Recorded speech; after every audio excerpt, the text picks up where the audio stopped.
How are you approaching this game? Are you thinking about leaving it like in the third quarter? What's your approach to this one against the Bears? Jason, I don't really get like the idea that they have nothing to play for, because they do. They win and Washington loses in the 6th seed. I realize it's not completely in your control, but to say, like there's nothing to play for in this game, I don't. What would Mike McCarthy say? I don't agree with that premise. So It's convenient, polluted mindset. Convenient criticism. No, I don't see that.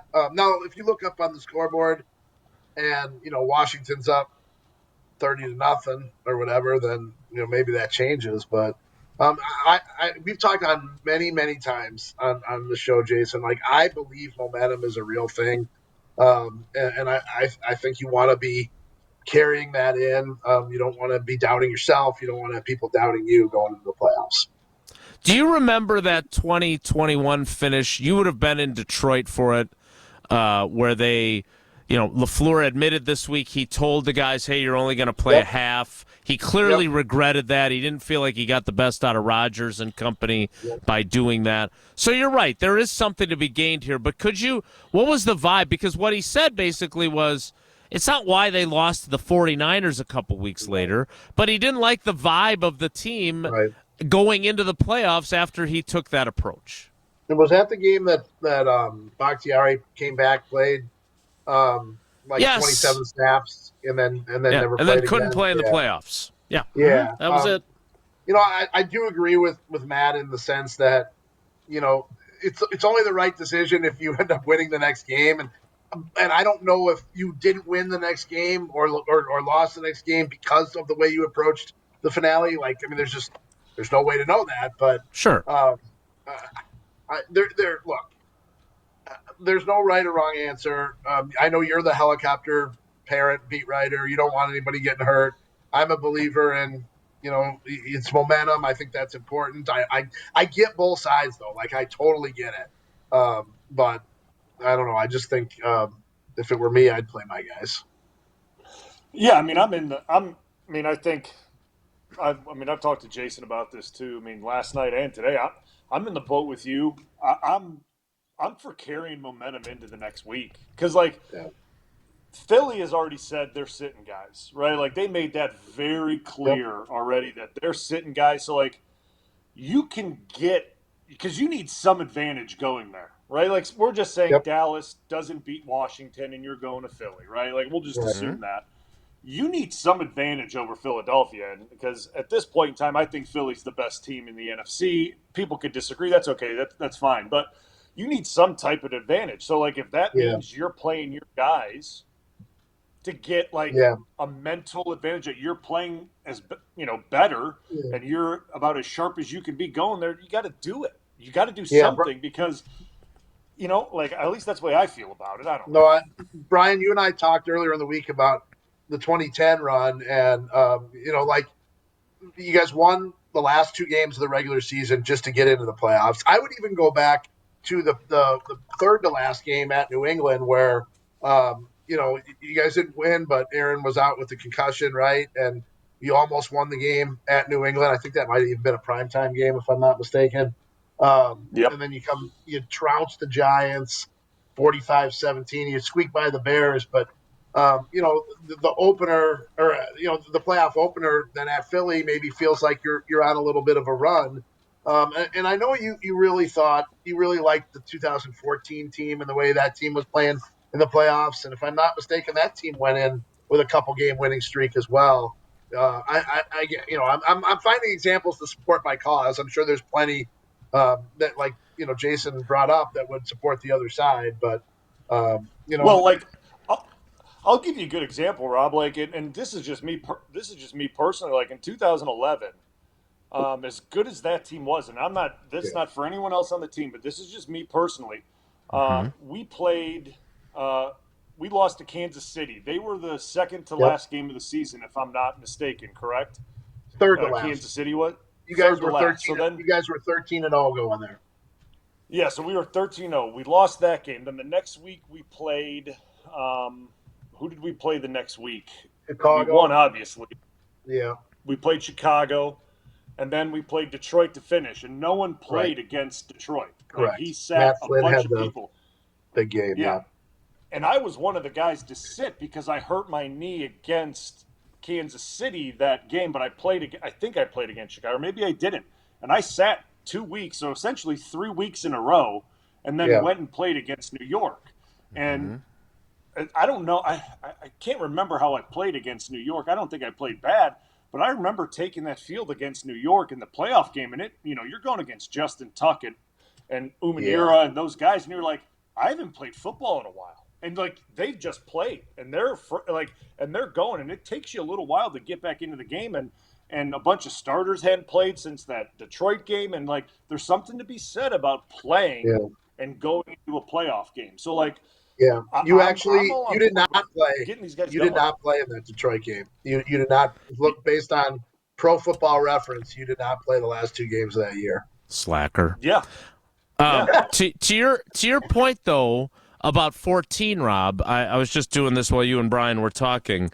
So the top 3 teams in the NFC in the playoffs in 2014, Seattle was the 1 seed.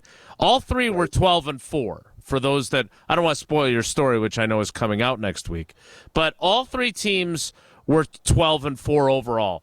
The Seahawks were 10-2 in the conference. They got the number 1 seed. The Packers were 9-3.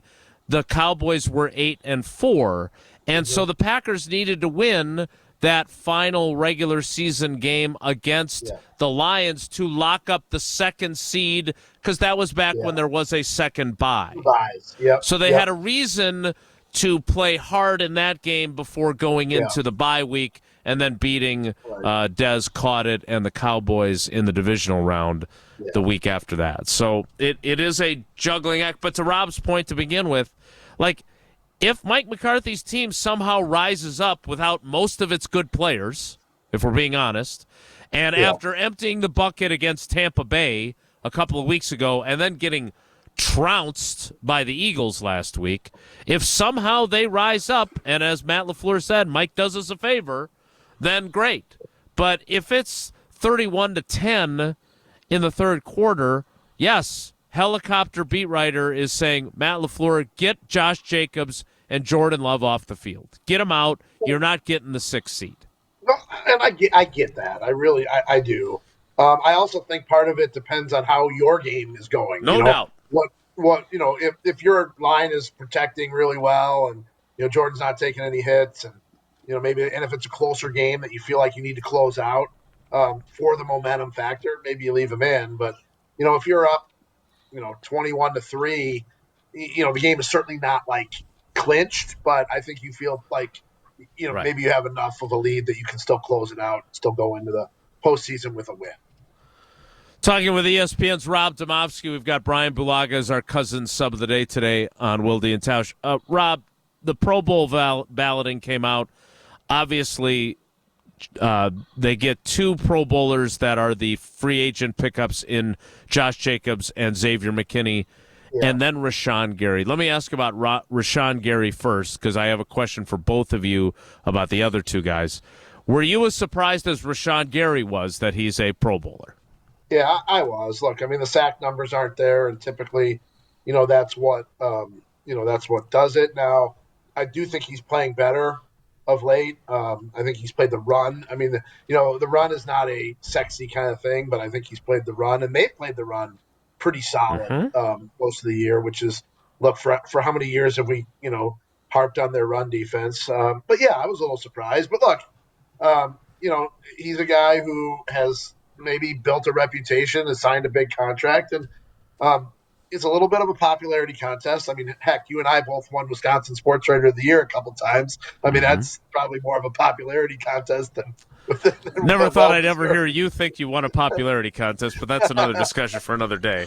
But I mean, like the Kirby Joseph thing, just like that just throws the whole Pro Bowl to me completely. I mean, he doesn't make the Pro Bowl. He's leading the league with 9 interceptions, but he's got a reputation as maybe a dirty player, so people aren't voting for him. So, I mean, that doesn't mean he shouldn't be a Pro Bowler. So, but yes, I was a little surprised. I was not surprised by McKinney at all. Jacobs, you never know with running backs. To be honest with you, I didn't know they took 3, and I believe he was the 3rd. So, and as I think Gabe Neitzel pointed out, because of the way they do the voting and the switch to the 4-3, not a lot of defensive ends to choose from, which probably also helped Rashawn Gary's chances. All right, here's the question. Can I just say this real quick? It's interesting, Jason, that you bring that up because the pro football writers they have their own all-pro team, and I think many of these people, not me, not you, but vote in the AP,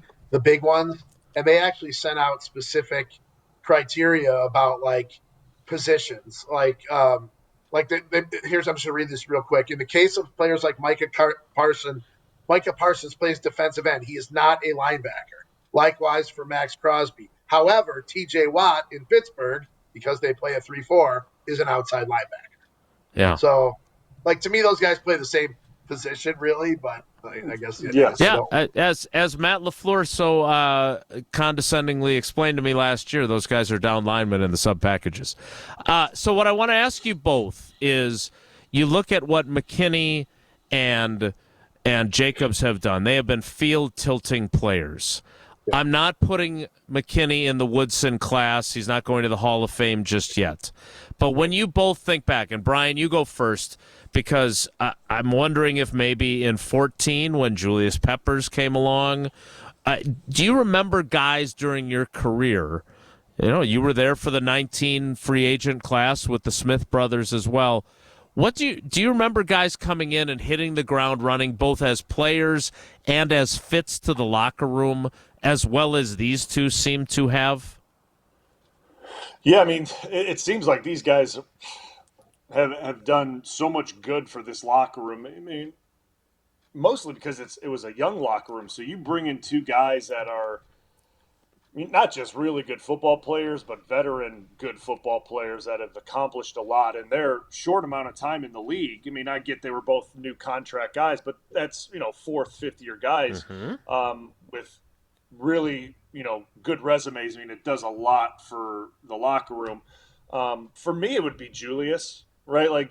You bring in Julius Peppers, because a lot of us had blocked him, right, and gone against him, and the quarterback has gone against him, and you understand the type of guy you're bringing in, and all the D linemen, the entire defense, respect a guy like him because they've watched him on tape. They understand what this guy's about. And then you bring him into the locker room, and then you get to meet him and see what he's about and see how he works. And it's like day one, instant respect, not just because of what you've seen or what you've gone against on the field, but now you're seeing it in person and seeing how he works. And it's just this guy's the real deal. This is everything I thought this guy would be and more. And he would probably be the guy, I would say, but in 19, the Smith brothers, Amos, those guys did a fantastic job with it as well. It was a new staff. There was a lot of questions. They came in and fit in fantastically right away too. So it was, but it's hard to group them in with Julius Peppers. It's just really hard to say that they fit in better than Julius. But at least that's my experience. Now, someone may say something different, but for me, going against Julius for how many years in Chicago, and understanding what he was about, it was a no-brainer for me. Woodson was an interesting case, Jason, because it didn't exactly start that smoothly. And if I remember correctly, you were a little bit in the middle of that, where McCarthy got mad at you for writing that. What was it, that Woodson didn't want to? Was it that he didn't want to come to the offseason program? No, that was with Al Harris, who didn't come to the offseason program, and my anonymous source was Al Harris, so I felt pretty good about my sourcing there. But to your point, Tausch talks about it all the time. Charles didn't want to be there. We all knew that, right? Yeah. And it was his only option, other than Tampa, who wanted to play him at safety. I think that was his only option. And so once he warmed up to this place, and once he felt we saw what he became. You know that, and I know that, and obviously Brian played with him too. But he did not hit the ground running the way these guys did. And for me, McKinney, and this is what I wanted to ask you, Rob, is, I can admit this since we're on the show here. Those guys are going to win our Tom Mulhern Award because they've been great with us too. But for them to step in the way they have, what's impressed you both on and off the field about the way they've done that? That they delivered on their contracts. I know sometimes we focus on money too much, but when you are paid the types of free agent monies that they were, it was the signing bonuses were $12.5 million for Jacobs, and was it $17.5 million for McKinney? Yeah. What is that? $29, almost $30 million in signing bonus money that they dish out. How often does that really work out in the league? It seems like not that often. And there's a variety of reasons. It could be injuries. It could be that it wasn't a good fit. But they went out on a limb. Gutekunst went out on a limb with those guys, and they delivered. And to me, when the production meets the expectation, that's when it's a success. And it just, quite frankly, doesn't happen all that much. Just look at first round picks. They all don't work out. How many first round picks? What were you, Brian? You were 32nd pick, right? The draft? No, you were 23.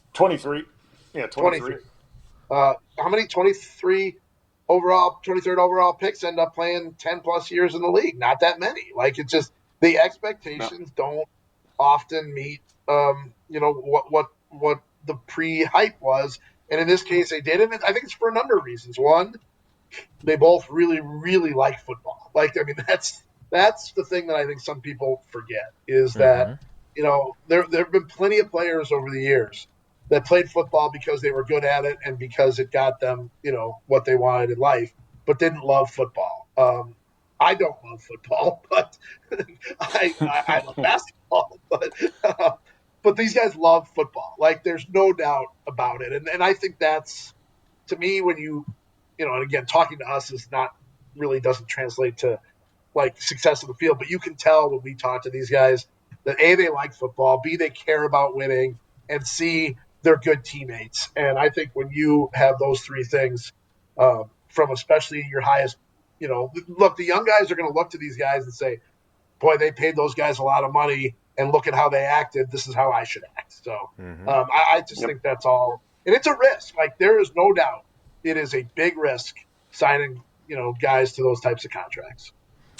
Rob's point, the 23rd overall picks since Bryan was selected, the only two that appear to be any good, both picked by the Vikings, Jordan Addison and Christian Darrisaw.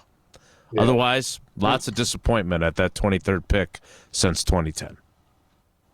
Yes, and I guess to Rob's point too, the difference between drafting and free agent, I guess, pickups, which both are a gamble, right? But when you normally draft, you give guys time to assimilate to the culture of the team, right? And they get to to get brought in, and the culture they get to grow up in it. Where when you sign guys for big money, right, they're coming from a place that could be a terrible culture, could be a losing culture, it could be whatever, and they're bringing that into your locker room. And Green Bay forever, and this is known around the league. Believe me, I left that locker room, went to a different locker room, not ragging on the Chargers, but you go to a losing culture from a winning culture, people know how it's like in winning cultures, and they want to ask about it. They want that in their building. And when you start bringing those types of things into winning buildings, it's hard to get that mentality out of here and assimilate them into a winning culture. So to me, when you brought those two guys in, the Raiders, losing organization, the Giants, losing organization, but those two guys came in and they understood what the expectations were. So that's hats off to them, but also the guys in that locker room and the coaching staff. There's a lot that goes into that to make those types of things work, or at least would be my opinion to it. Real quick, I don't know if you were there, Jason, that when after the Saints game, when they clinched the playoffs, if you were talking to McKinney or talking to somebody else, but I asked him, I'm like, why do you think you had the 1 year of the playoffs with the Giants and then you never went back, which goes into my story about building, playoff year after year after year. And he just said, we don't have enough time to get into why we were a 1 year wonder, which speaks to the culture I think Brian's talking Right. Dysfunction for sure.